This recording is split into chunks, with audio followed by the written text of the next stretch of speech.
We do want to get the country open. So important. So I'll have a task force. I'll have a council. It's going to be announced on Tuesday with names that you have a lot of respect for, a lot of great names.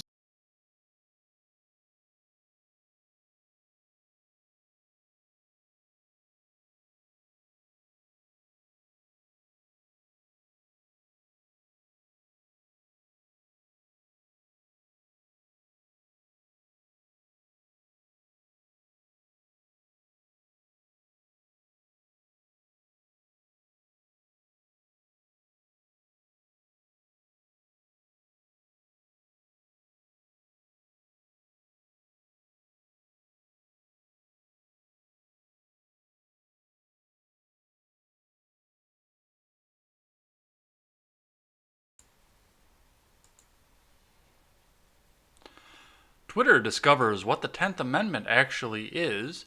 Trump may preside over the biggest spending in all of history. Farmers in South Dakota may see a supply chain interruption as the state becomes a new hotspot for the COVID-19.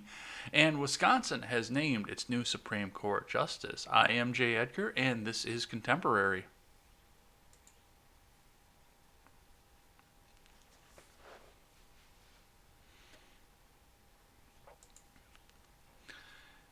Well, it's a miracle, folks. Spectrum actually got back to me on all of this. I'm looking forward to having a nice long conversation with them after all the antics that we saw last night. I'm still pretty mad about that. 6 times in an hour and a half.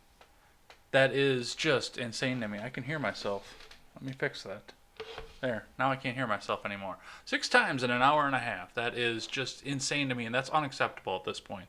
Everything between the computer and the wall is brand new, and yet, for a half a second, every once in a while, the internet just clicks out for a second, long enough to kick me off the air and get me back. And it was easy enough to deal with until last night when I did it 6 times in 90 minutes. And they took notice. They reached out to me via Twitter, and we'll be having the conversation after Contemporary. But before we get into anything else, before I even peddle the wares, I do want to point something out here. This was very interesting to me. And I wanted to make sure this got read in case this wasn't trending by the end of the show, which seems to happen as we go along. So this is a tweet from Austin Peterson, a Libertarian candidate for president. I reached out to him at some point. I tried to get him on Ed's World before, and he said he was interested, but he's never got back to me on it. But Austin, Open the Economy Peterson, writes, LOL, no one gave a shit about Amendment X or Amendment 10 when it mattered, and libertarians were trying for years to get Americans to wake up to it. But of course, this is still our fault because libertarians have been in charge for too long. So that's been an interesting thing to see. I know that 10th Amendment, read the Constitution, and so many other things were trending yesterday because of what the president has been talking about with having the authority over governors. And we're not going to talk much about that on this show, but I just wanted to point that out. I've not been able to find a really good article going around that, but I trust the media, and I trust that we're going to have plenty of that coming up in days to come. So let's head on over into the news. But before we do that, I do want to make sure that everybody goes over and checks out freedomscoop.com. Freedomscoop.com is going to be your one-stop shop for news, commentary, and merch. We're actually getting more merch, and we had a little bit of a meeting before the charity stream, and there may be a t-shirt for Contemporary coming in the works. I hope that everyone will go over there and check that out and pick one of those up as well. You can find this show. You can find Ed's World Gaming. You can find the Generational Gap, the Daily Ignoramus, the Know Nothing Party. You can find the R-Rated Conservative, all sorts of great creators over on freedomscoop.com, and we have more to come. So go over there and check us out. Let's start in with Investors Business Daily to see what our stocks news is. Dow Jones Futures jump ahead of earnings season kickoff. Roku, Tesla surge with Amazon set to break out. Dow Jones Futures powered... Too far. Dow Jones Futures powered higher early Tuesday along with S&P 500 futures and NASDAQ futures as earnings season kicked off. 6 top stocks at or near buy points in the Corona stock market rally are Amazon stock, Domino stock, Infi stock, Netflix stock, Nvidia stock, and Vertex stock. And I almost didn't give credit to the author. This is from Scott Littonen over on Investors Business Daily. Elsewhere, Dow Jones stocks and Johnson & Johnson and JP Morgan reported before the open, while Roku and Tesla stocks surged before the stock market opened. Early Tuesday at around 8 a.m. Eastern Time, Dow Jones futures traded 1.4% higher versus fair value, while S&P 500 futures moved up 1.4%. The Nasdaq 100 futures rallied 1.8% versus fair value ahead of Tuesday's stock market open. Remember that overnight action in the Dow Jones futures and elsewhere doesn't necessarily translate into actual trading in the next regular stock market session. Keep that in mind, folks. Among exchange-traded funds, the Innovator IBD 50 ETF rallied 0.65% Monday. The ETF of top growth stocks remained about 25% off its 52-week high. The Nasdaq 100-linked Invesco QQQ Trust ETF gained 1.75 early Tuesday to 206.50. The ETF ended Monday's session at 203.03, up 1.1%, while the SPDR S&P 500 ETF rose 1.4% to 279.60 ahead of the stock market open. The SPY ETF closed at 275.66, down 0.9%. The QQQ and SPY ETFs are among several that trade 24 hours a day on the TD Ameritrade brokerage platform.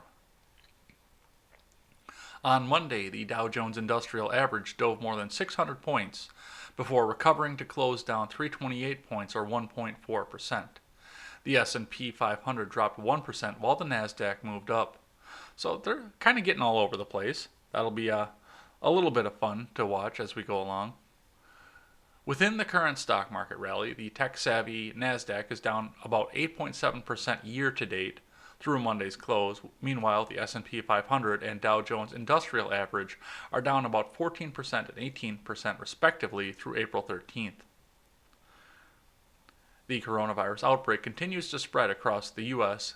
According to Worldometer Data Tracker, the cumulative number of confirmed U.S. cases rose above 587,000. Despite the rising total, the daily number of cases continues to decelerate with 27,241 new cases on Sunday. On Monday, daily new cases slowed further to about 26.6 new cases.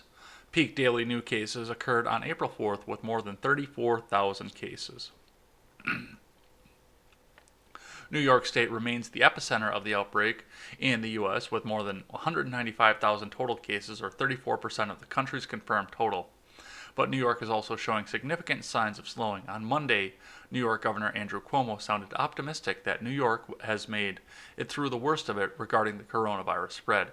He commented, "We're controlling the spread, the worst can be over, and is over unless we do something reckless." Confirmed COVID-19 cases worldwide climbed above 1.9 million, with more than 120,000 virus-related deaths. With the daily number of new cases slowing, investors will be turning attention to the economic impact of the coronavirus outbreak.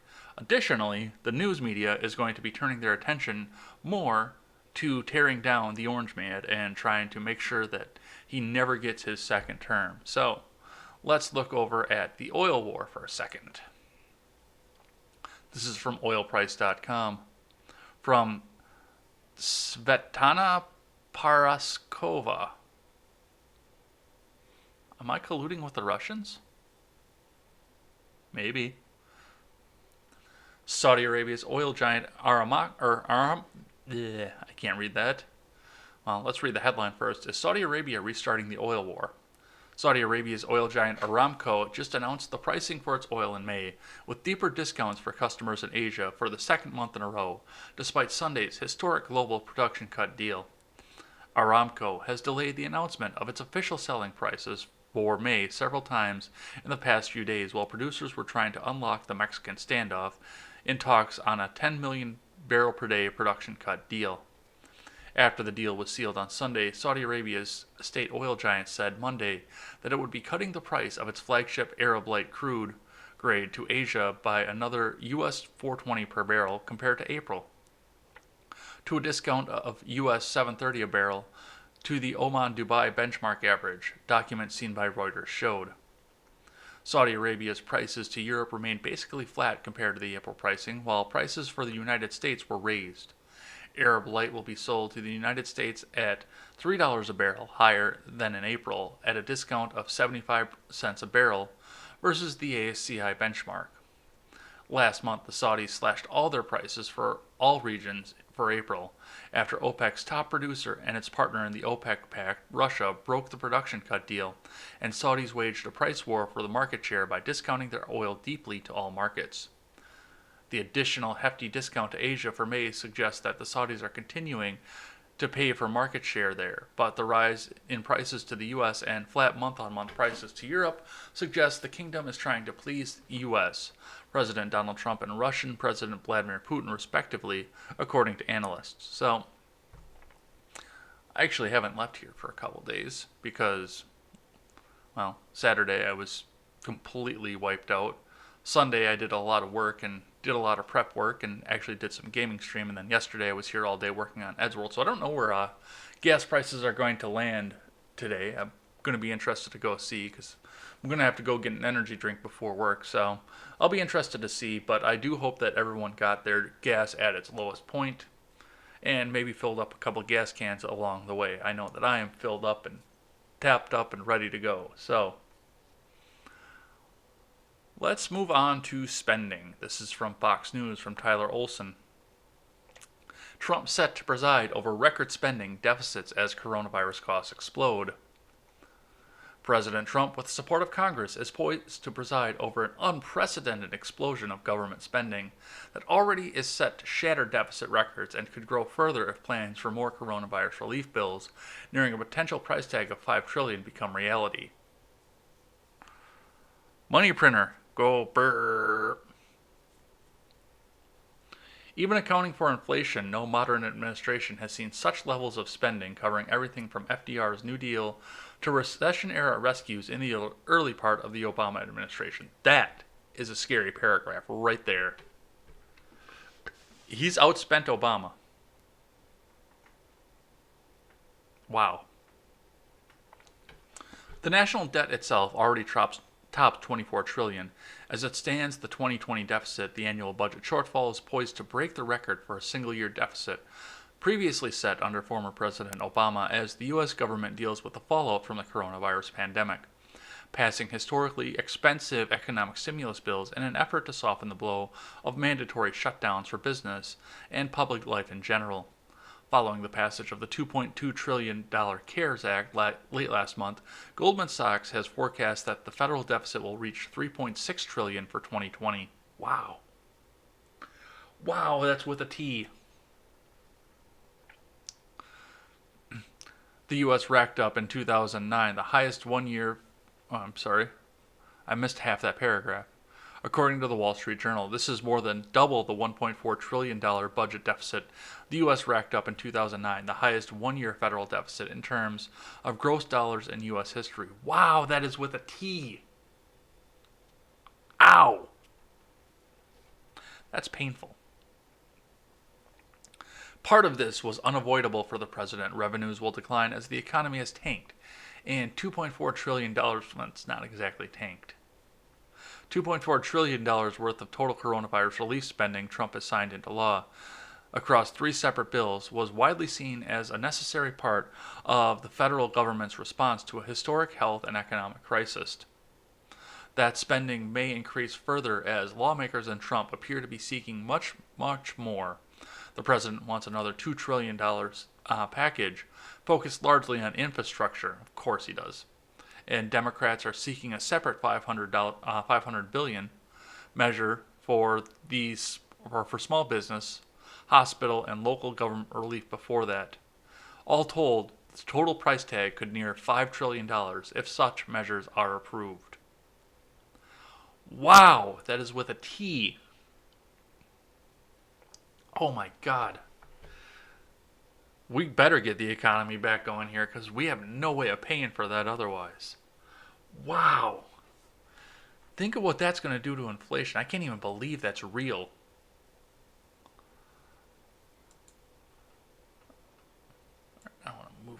things around here. So, speaking of opening up the economy, we're going to have a look at some of the things that may have been deemed as necessary. So, this is from the Tampa Bay Times. Is pro wrestling an essential business in Florida? Governor Ron DeSantis says it is. This is from Samantha J. Gross. Count professional wrestling among the essential businesses like grocery stores and pharmacies that can stay open despite coronavirus-related restrictions statewide. WWE will continue taping and airing live from the empty WWE Performance Center near Orlando even during the state's month-long shelter-in-place, which Governor Ron DeSantis announced April 1st. I didn't know WWE was still going. I mean, I was a big WWE fan when I was in high school and even a little bit into college. I kind of outgrew it by my first or second year of college, but man, I didn't even know that was still going. Is anybody that I remember still wrestling? Probably not. It's been 20 years. I know The Rock is just doing movies at this point, but man, I just saw The Rock on an old TV show too. I was watching Star Trek Voyager. I was in the 7th season when they went to the fighting planet, and it wasn't the fighting planet, but it was the planet that was entertained by the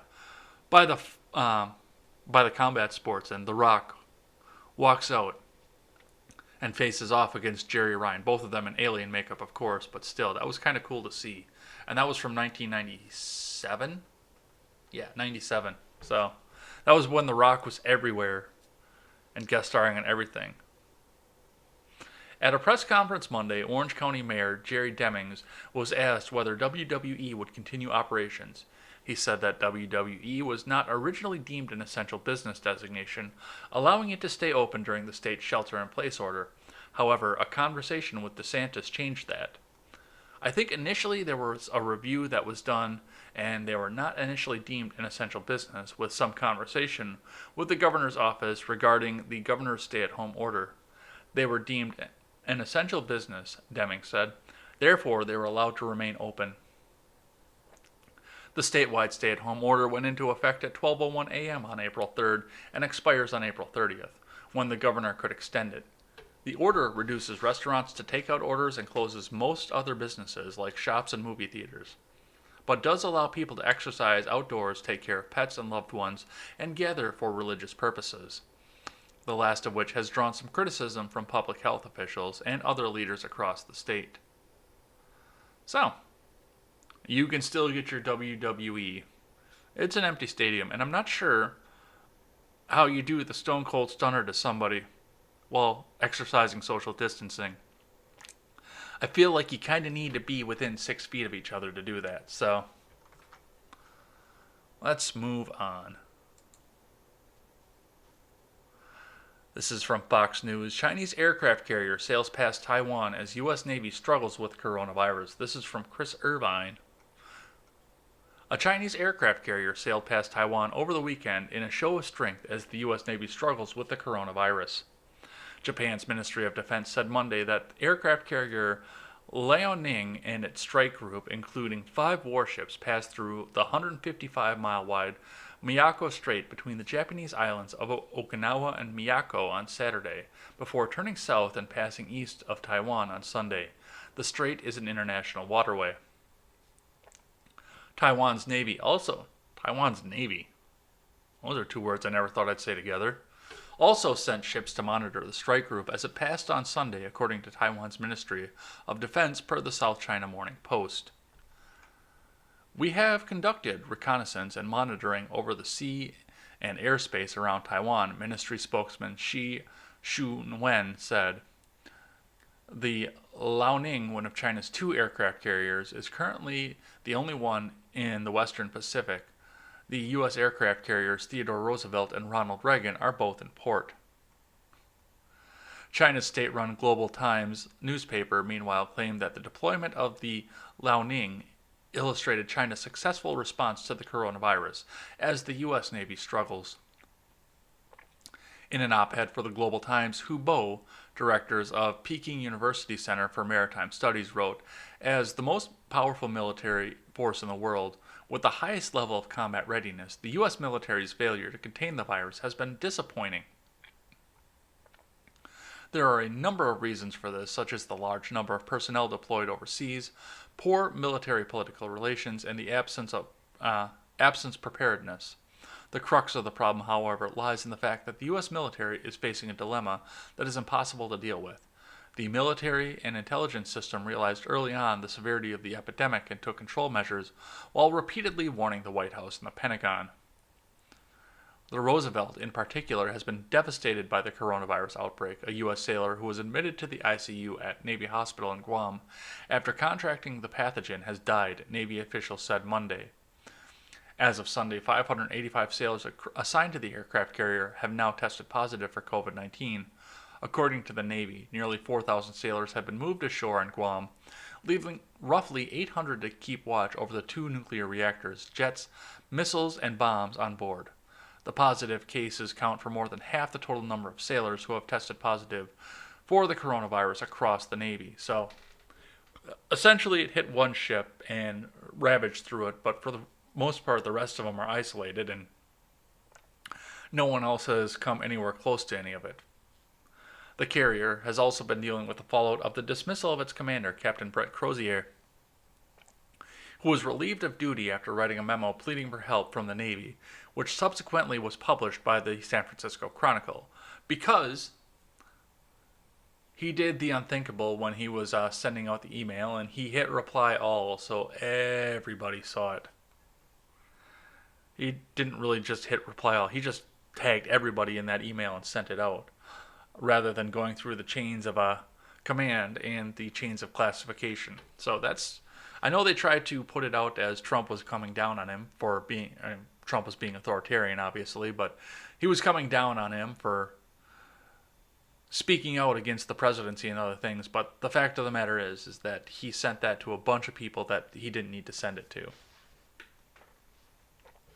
The Reagan, meanwhile, is undergoing maintenance at its home port of Yokosuka Naval Base and is preparing for deployment, according to Stars and Stripes. Its sailors are undergoing 14 days of isolation prior to departing, according to its official Facebook page. Once the 14 days are complete, every sailor will provide a nasal swab sample that will be processed and returned. The process takes an additional 2 to 3 days before our COVID-free team embarks on Reagan. A post on the page read, Taiwan is located about 80 miles off China's coast, but has declared itself an independent nation for over 70 years. China, however, has refused to acknowledge Taiwan's sovereignty and consistently fights to bring them back under Beijing's control. So, that's interesting to see. Flex your muscles right at the time where tensions are rising across the world. We'll see what comes out of that. Let's move on over to the Daily Wire. From Tim Pierce, Fauci shouldn't have a seat at the table, GOP rep says. A top conservative in Congress wants Dr. Anthony Fauci to step back from the Trump administration's coronavirus response and allow states to begin restarting their economies and putting people back to work. Representative Andy Biggs of Arizona told an Arizona radio station on Monday that the infectious diseases expert was not thinking enough about the damage extended lockdowns are doing to Americans' finances and livelihoods. According to the Arizona Republic, Biggs sits on the House Science, Space, and Technology Committee and leads the House Freedom Caucus. Well, yeah, we are going to have to get back to work at some time to pay for this $5 trillion of relief. Jesus, I still can't believe that number is real. I think it's time for Dr. Fauci to move along, Biggs said. I mean, he shouldn't have a seat at the table. He shouldn't be making decisions that are basically impacting this country in a way that we haven't even considered. He has said he has not considered economic or societal or social fallout for his remedy for the epidemic. And if that's the case, I think he gets some credit for where we stand today. But I think it's time for him to move on, Biggs added. Fauci, who heads the National Institute of Allergy and Infectious Diseases, gave a tentative timeline on Sunday for states to begin lifting stay-at-home orders and allowing people to start working again. Some states and regions could begin a rolling reentry in May, he said, but the disease could remain a serious threat through Election Day on November 3rd. Of course it is. Of course it's Election Day. And longer, as reported by Time. Fauci has consistently warned against setting a date to reopen the U.S., saying, "You don't make the timeline, the virus makes the timeline."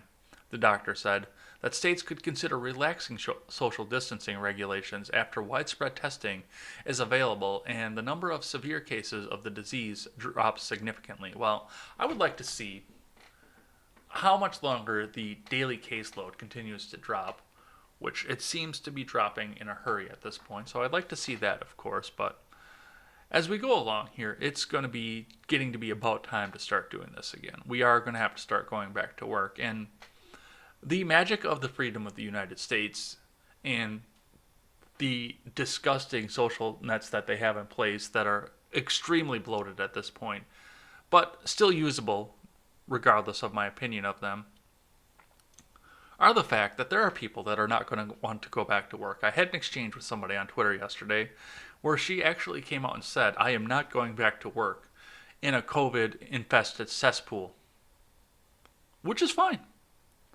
16 million people filed unemployment claims over the last couple of weeks, and if you don't want to go back to work, you're free not to do so.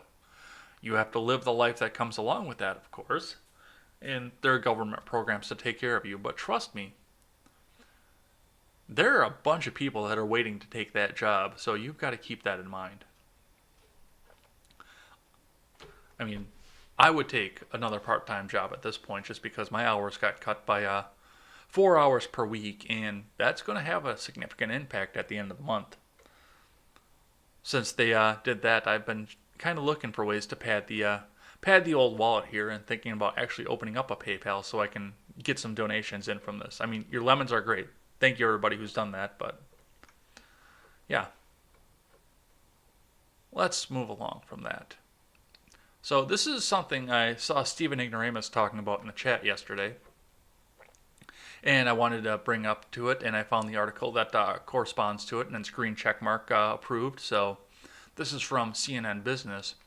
Farmers are throwing out food that could go to food banks. American Farm Bureau and Feeding America wants to change that. This is from Amanda Jackson and Vanessa Yurkovich over at CNN.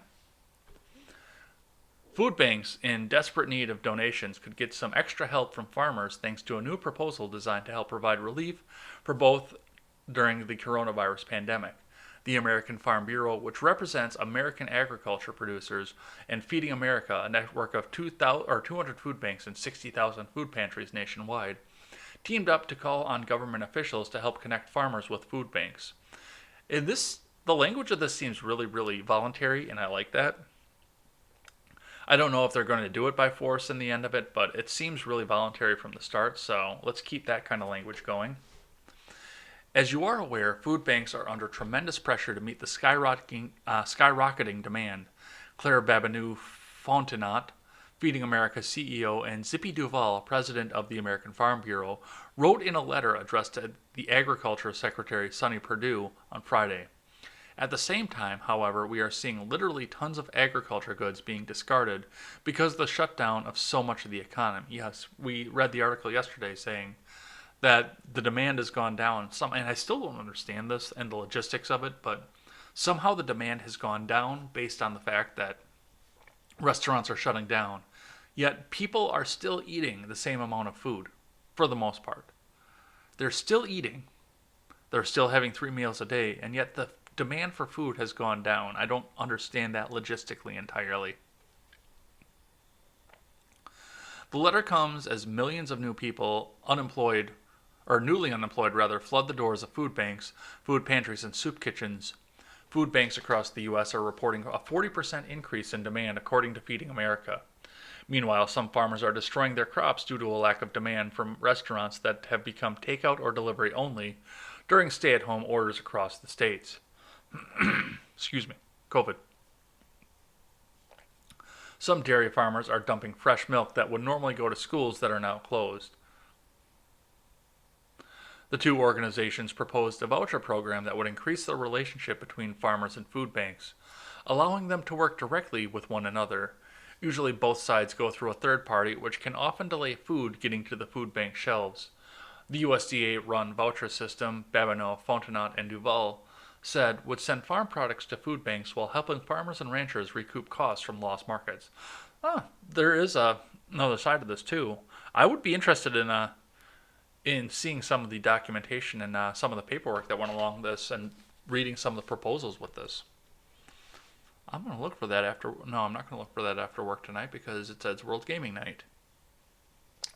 Well, actually, maybe. I'm going to have some time. I'm going to earmark this article.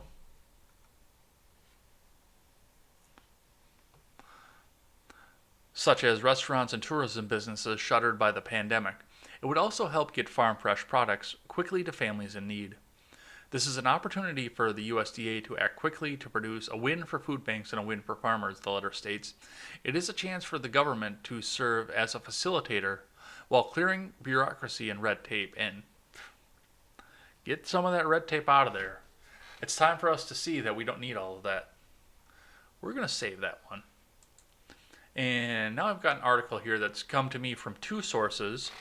Sully Blue in the chat mentioned this yesterday, and actually Carly Krogman, who's been on the show, I saw something about this in her Instagram feed as well. So let's have a look at this. Comes to MSN News via the Washington Post. So I get to read the Washington Post without paying their subscription fee. South Dakota's governor resisted ordering people to stay home. Now it has one of the nation's largest coronavirus hotspots. This is from Griff Whitty. As governors across the country fell into line in recent weeks, South Dakota's top elected leader stood firm. There would be no statewide order to stay home. Such edicts to combat the spread of the novel coronavirus, Governor Kristi L. Noem said disparagingly, reflected a herd mentality. It was up to individuals, not government, to decide whether to exercise their right to work, to worship, and to play. Or even stay at home, More COVID.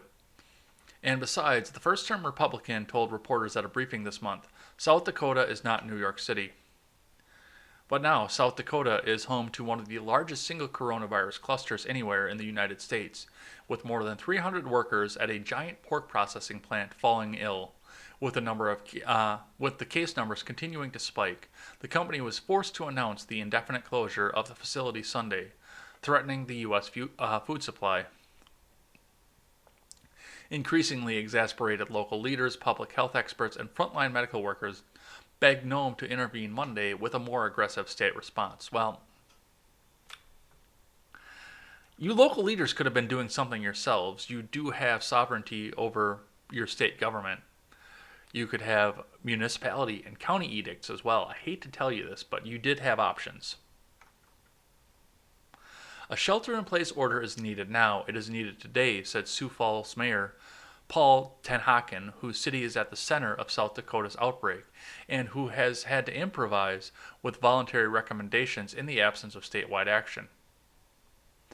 But the governor continued to resist. Instead, she used a media briefing Monday to announce trials of a drug that President Trump has repeatedly touted as a potential breakthrough in the fight against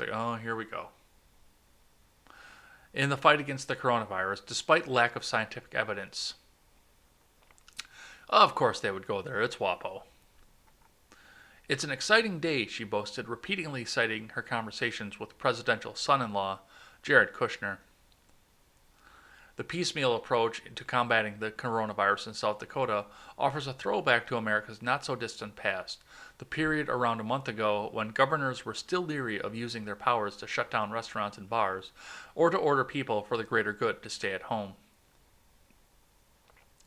It may also offer a glimpse of the country's near-term future as pressure builds, not least from the president, to reopen after a weeks-long shutdown. Trump has been eager to get the economy on its feet again by the beginning of May after record rises in unemployment claims and dramatic falls in the stock market. Yet, as South Dakota's experience shows, no part of the country is immune to being ravaged by the virus, and rescinding orders that people stay at home or declining to issue them, as in the case of South Dakota and 4 other states, offers plenty of peril. Reopening the country by May is not even remotely achievable, says Tenhaken, who, like Trump and Noem, is a Republican. We're in the early innings of this thing in Sioux Falls. Already, the experience has been harrowing. As of early April, the city had relatively few cases, but over the course of last week, the number surged as the virus ripped through the city's Smithfield Foods production. Aw, not Smithfield Foods. I like their stuff.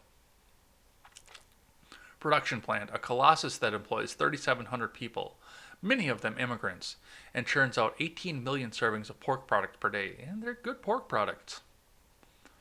On Monday alone, 57 more workers were confirmed to have positive diagnoses, bringing the total well above 300 and making it one of the country's largest clusters.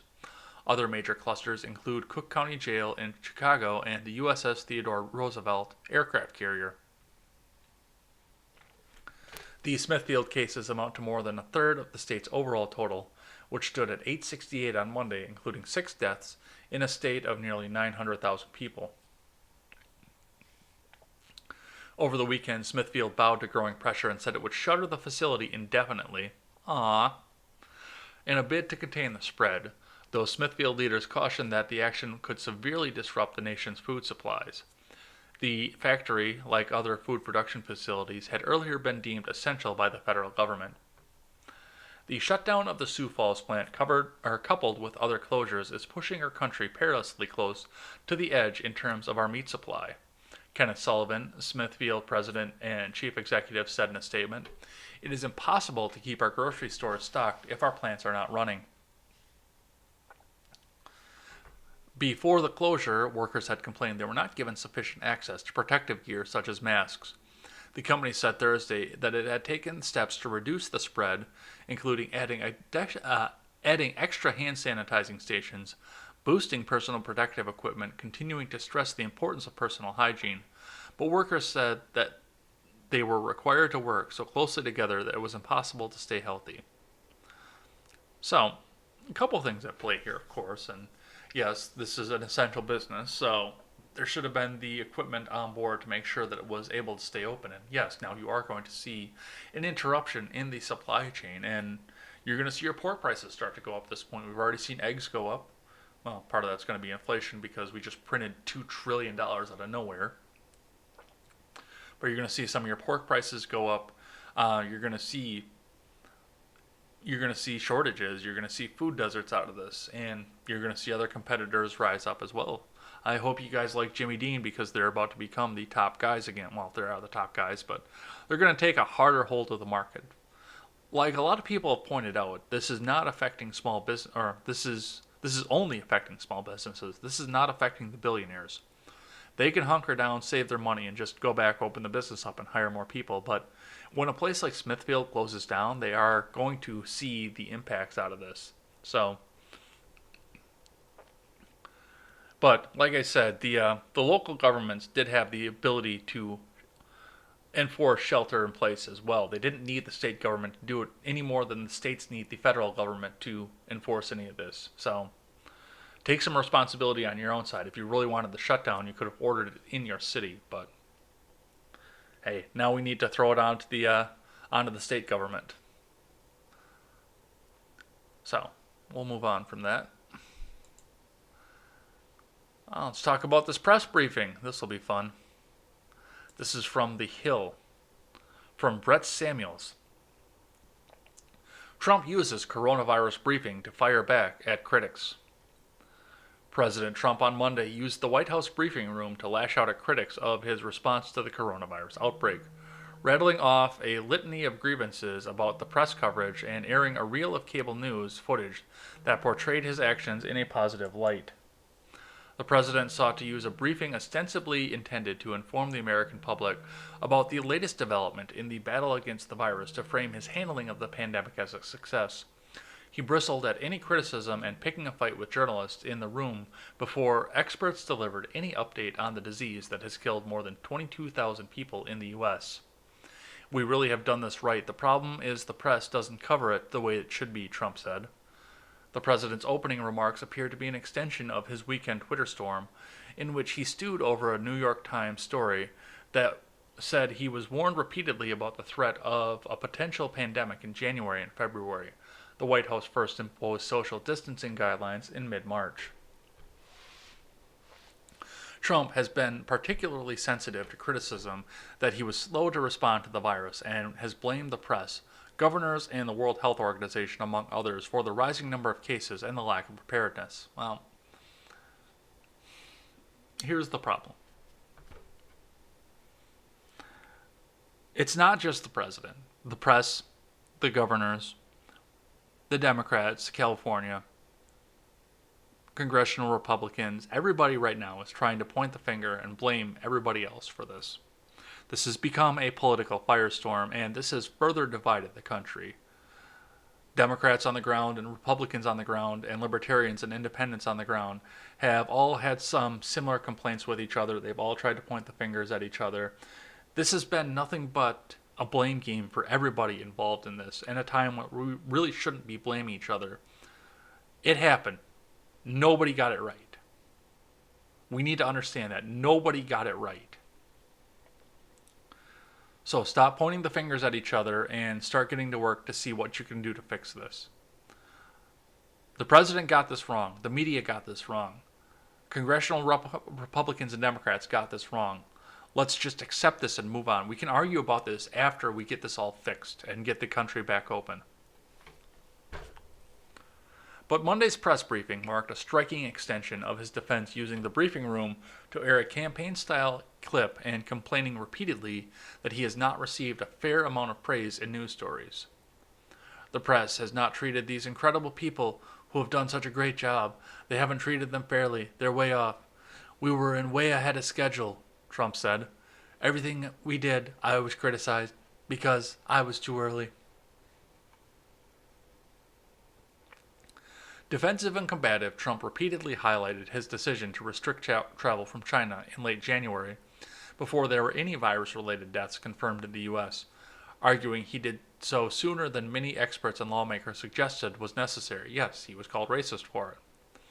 He returned to travel restrictions several times as reporters sought to ask about what steps his administration took between that order and instituting social distancing guidelines more than a month later, a period during which the number of cases grew. Well, if there were no cases here, other than in Seattle, keep in mind, we didn't need social distancing, for the most part.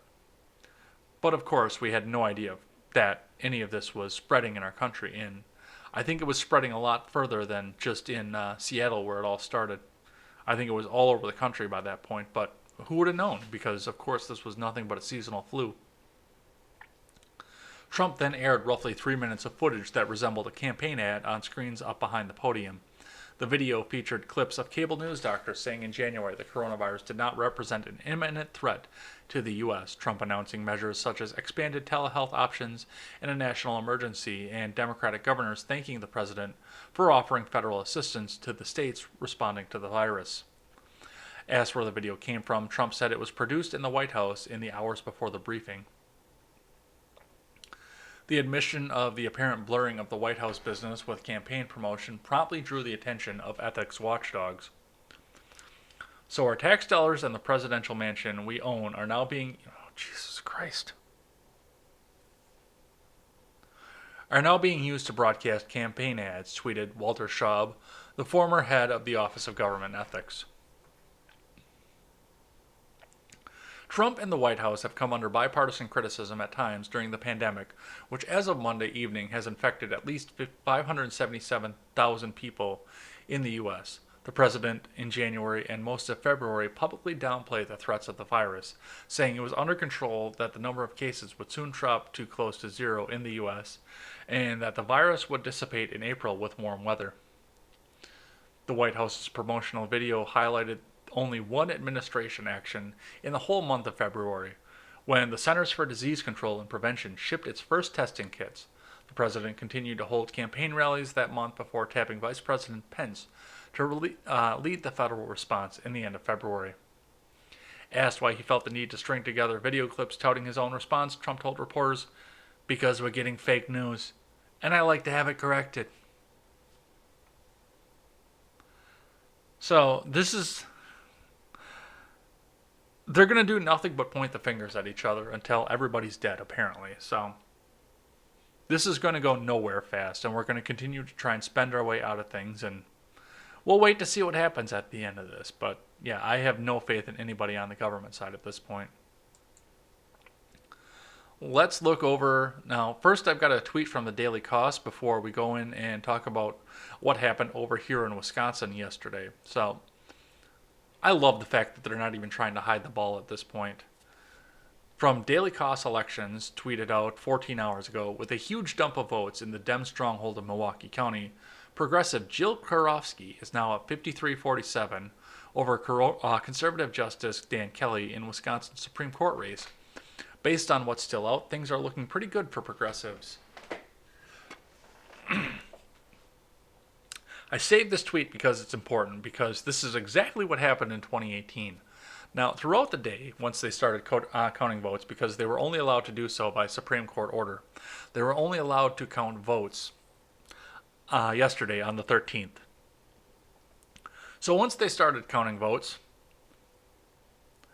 Karofsky and Kelly were running neck and neck pretty much throughout the day. In fact, right before we went to Edgeworld, I found an article that said it was too close to call at this point. They couldn't call it. It was way too close to call. And somehow, while I was actually on Edgeworld, a large amount of ballots showed up mysteriously in Milwaukee County. For those of you who don't remember, this is exactly the same scene that played out at the end of the 2018 election in Wisconsin for governor, where Evers and Walker were running neck and neck, trading places in the front with each other the entire day. They were within a tenth of a percentage point of each other the entire day. And then mysteriously, 3,000 votes showed up in Milwaukee. It was a gluing error. They hadn't counted them yet. And suddenly it got Evers to 1.1% ahead of Walker, meaning that an automatic recount would not be triggered. So they're not even trying to hide the ball at this point. But let's look at what CNN has to say. This is from Eric Bradner. Democrats win Wisconsin race that Republicans insisted on holding despite the pandemic. Really? Democrats claimed victory on Monday as a Wisconsin Supreme Court election that Republicans insisted on holding last week despite the coronavirus pandemic. Liberal Dane County Judge Jill Karofsky defeated conservative Justice Dan Kelly, an incumbent backed by President Donald Trump, in a race for a 10-year seat in the state's Supreme Court. Karofsky declared victory, and Kelly conceded Monday evening as votes were still being counted in the close contest. The outcome is an embarrassment for the state and national Republicans who had blocked Democratic Governor Tony Evers' bid to postpone the election or have it conducted entirely by mail, and had fought in court against rules that would have made it easier to cast absentee votes, leaving Wisconsin the only state to go forward with in-person voting in April. A federal judge had ordered Wisconsin to wait 6 days before counting the votes cast last Tuesday, giving absentee ballots that were postmarked by Election Day time to arrive at the clerk's offices. Republican State Assembly Speaker Robin Vos and Senate Majority Leader Scott Fitzgerald's insistence on in-person voting led to long lines in Democratic strongholds like Milwaukee, where the city reduced its planned 180 polling places to just 5 that were open on Election Day. Thanks, Tom Barrett. Vos volunteered as a poll worker in Burlington, appearing in full protective gear, gloves, a mask, and a gown, while telling voters that you are incredibly safe to go out. Vos and Fitzgerald rejected Evers' request 11 days before the election to mail every voter a ballot, then asked Republican-dominated state Supreme Court to halt Evers' executive order in the day before the election that would have been postponed until June. Though Kelly did not vote, he tweeted his support for the Republican effort to overturn Evers' order. We can do two things at the same time. Maintain the foundations of our democracy while taking reasonable precautions to keep people safe, he tweeted. Meanwhile, the Republican National Committee and the Republican Party of Wisconsin, acting on behalf of the state's legislative leaders, successfully appealed to the U.S. Supreme Court a federal judge's decision to extend the deadline for absentee ballots to be returned. The court ruled that ballots must be postmarked by Election Day on April 7th, even though on the morning of the election, local clerks had not even mailed ballots to more than 11,000 people who had requested them on time. What are you waiting for? So this is the problem that I have with this, and there's been a massive problem that I've had with this right from the beginning. The legislation came by, and CNN will never tell you this, but the legislation went to Evers in the beginning and said, hey, do we need to move this? Because stuff is happening and we may have social distancing in place. Do we need to move this election? And Evers said, no. We'll have it on time. 11 days before this, Evers suddenly decided that he wanted to go and move the election off, knowing full well that social distancing orders were in place from the federal government long before that. He waited until the 11th hour, and I know why he did it. He wanted to be able to blame the GOP for something, and the GOP fought because he didn't want the GOP in Wisconsin to come out and say, yes, we worked together and we had a win. We proposed this, and now everything is going to be good. He wanted people to be out there and mad at the fact that they had to go out and vote in person, and then turn around and blame the Republican Party of Wisconsin for this. I'm sure that they already had the strategy going forward to get these mysterious ballot dumps in Milwaukee going in case something was going bad. I still don't trust the results of the 2018 gubernatorial race at this point. That's between me and my government, obviously. There's not a lot that people that are watching from Oklahoma and Florida can do, but that is between me and my government. But if this is starting to happen here, it could start happening in the rest of the country. Keep that in mind. So I'm going to be interested to see what happens with this. Now, Kelly conceded, so there actually might not be a recount or any sort of investigation into this, but the fact that this has happened now 2 elections in a row really bothers me deep into my stomach.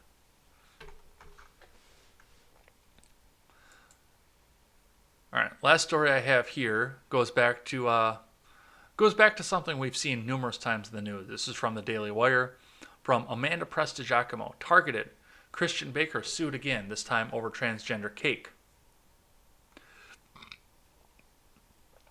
After fighting a grueling 7-year legal battle for respectfully declining to create a cake for a same-sex wedding, openly Christian baker Jack Phillips landed a 7-2 ruling in his favor at the Supreme Court. The win was not, however, the same Colorado agency that went after Phillips over the same-sex wedding cake, then sued the cake artist for refusing to create a gender transition celebration cake. Alliance Defending Freedom, ADF, the religious liberty legal organization representing Phillips, got the case dismissed. But the targeting did not stop even there. The individual who requested the gender transition cake, who also happens to be an attorney, wasn't satisfied and decided to sue Jack in state court, ADF announced in a press release issued Wednesday. On June 26, 2017, a local attorney named Autumn Scardina called Masterpiece Cake Shop and requested a custom cake designed blue on the outside and pink on the inside to celebrate and reflect Scardina's transition from male to female. The shop declined the request because the message of the cake contradicts Jack's religious beliefs that God created us either male or female. The ADF press release explained, when Scardina filed a charge against Jack with the Colorado Civil Rights Division, it took charge as an excuse to go after Jack again. It wasn't until Jack sued the state for targeting him, and ADF uncovered more evidence demonstrating the state's anti-religious hostility, that Colorado officials finally ended their crusade against him.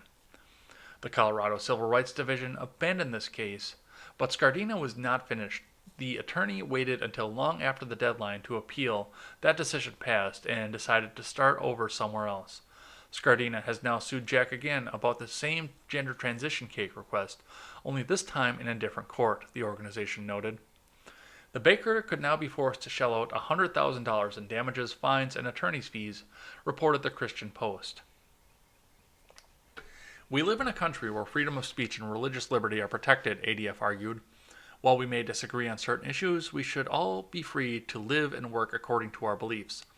Jack Phillips, just like every creative professional, has the right to decline to use his artistic abilities to express messages or celebrate events he disagrees with. Bake the cake, bigot.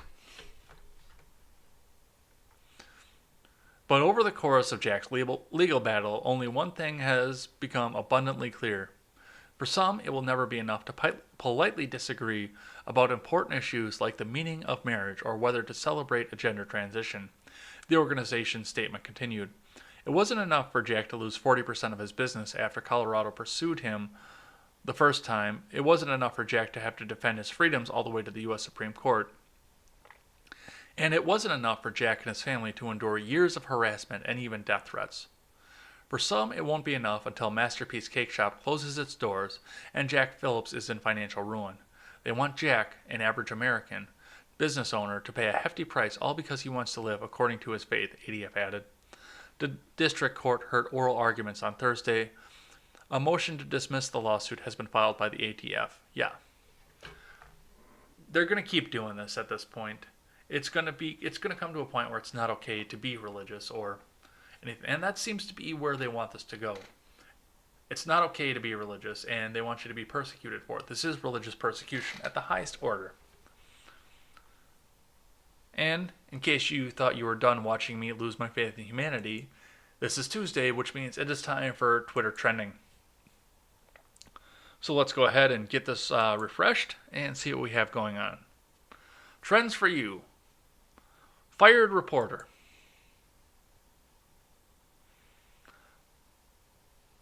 Let's see. It appears there's an investigation into Bloomberg News. Bloomberg News killed investigation, fired reporter, then sought to silence. I guess let's see. Okay.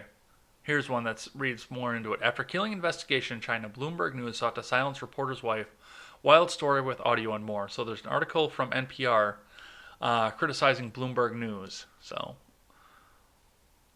I recommend everyone go and look into that.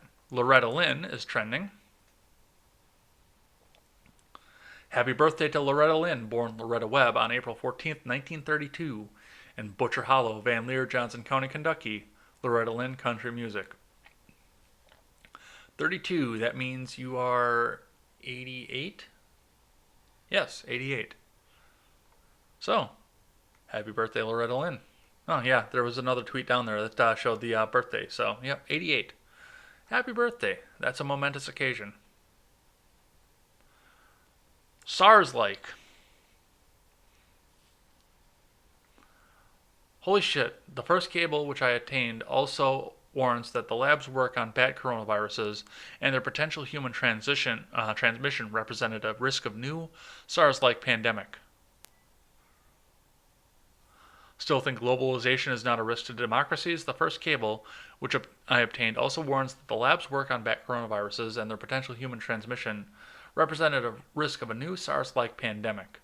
So this is an opinion piece from the Washington Post they're talking about.